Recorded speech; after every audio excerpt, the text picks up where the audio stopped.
La politique, c'est un outil, c'est pas une fin en soi. La politique, c'est un outil et c'est un outil merveilleux.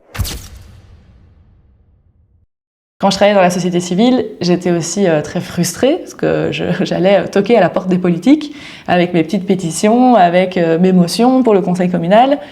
Et je me disais, mais c'est pas possible, quoi. Il faut entendre ça. Il y a des citoyens qui se sont regroupés et qui ont passé des heures à écrire des textes. Il faut pouvoir faire vivre ça, il faut qu'on puisse les écouter, il faut qu'on puisse les entendre.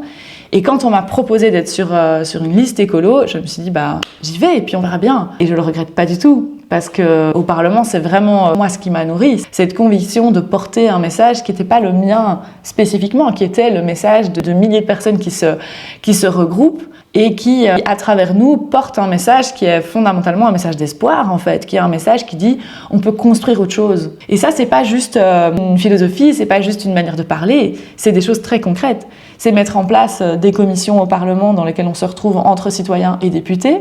En fait, personne n'avait fait ça avant. On a innové, on est les premiers à faire ça. Ouais, moi il y a un truc qui me tient vraiment à cœur, c'est d'arriver à convaincre sur le fait que c'est possible. Chaque centième de degré va compter, en fait chaque centième de degré va faire une différence très concrète sur la vie des gens. Et donc ce n'est pas perdu, ça ne le sera jamais en fait, tant qu'on sera ensemble en capacité de discuter, ça ne sera jamais perdu. Je crois qu'il faut garder cet espoir et cet optimisme qu'on peut y arriver.